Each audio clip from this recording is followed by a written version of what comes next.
धोरणात्मक मुद्दे नसल्याने महायुतीच्या नेत्यांकडून वैयक्तिक टीका केली जात असल्याचं वक्तव्य महाविकास आघाडीतील राष्ट्रवादी काँग्रेस शरदचंद्र पवार पक्षाचे शिरूर लोकसभा मतदारसंघाचे अधिकृत उमेदवार खासदार डॉक्टर अमोल कोल्हे यांनी केलं। महाविकास आघाडी व इंडिया फ्रंट आघाडी लोकसभा निवडणूक 2014च्या अधिकृत उमेदवारांची प्रचार शुभारंभ सभा आज पुण्यात पार पडली।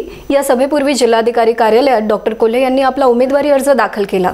त्यानंतर शांताई हॉटेल समोर महाविकास आघाडीतील तिन्ही उमेदवारांसाठी प्रचाराची शुभारंभ सभा घेण्यात आली।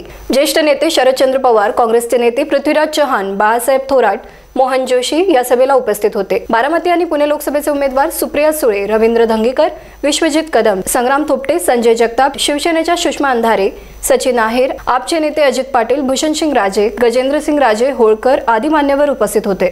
डॉक्टर अमोल कोल्हे पुढे म्हणाले, प्रचाराची दुसरी आणि तिसरी फेरी सुरू असताना देशातील आणि राज्यातील जनतेचे ठरले की स्वाभिमानाने तुतारी फुकायची आणि मशाल पेटवायची, पण मला धोरणात्मक मुद्दे नसल्याने महायुतीच्या नेत्यांकडून वैयक्तिक टीका केली जात आहे। मला नटसम्राट म्हटले जात आहे।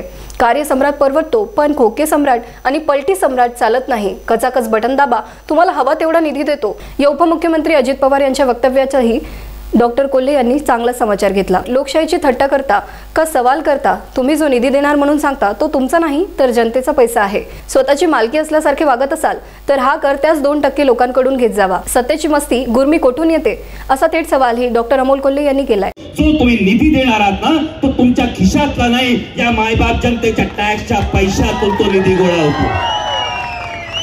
म्हणजे जेव्हा आम्ही आमच्या पोराला डायपर घेतो, जेव्हा आम्ही आमच्या पोराला झपलं घेतो ना, त्याच्यावर आम्हाला जीएसटी भरावा लागतो, तो तुमच्या तिजोरीत येतो। जेव्हा आम्ही आमच्या म्हाताऱ्या आई बापाला औषधं घेतो ना, त्याच्यावर जो टॅक्स आम्ही देतो तो तुमच्या तिजोरीत येतो। आणि तो आलेला टॅक्स जर तुम्ही स्वतःची मालकी असल्यासारखं म्हणत असाल, पाहिजे तेवढा निधी देतो, तर मग एक सांगा, अहो जेमतेम 2% लोकांचा जर तुम्हाला पाठिंबा असेल तर टॅक्स फक्त त्या 2% घ्या ना, आम्ही टॅक्सच देत नाही तुम्हाला। त्यामुळे याचा जर आपण राजेंद्र शिंदे, स्टार महाराष्ट्र न्यूज, पुणे।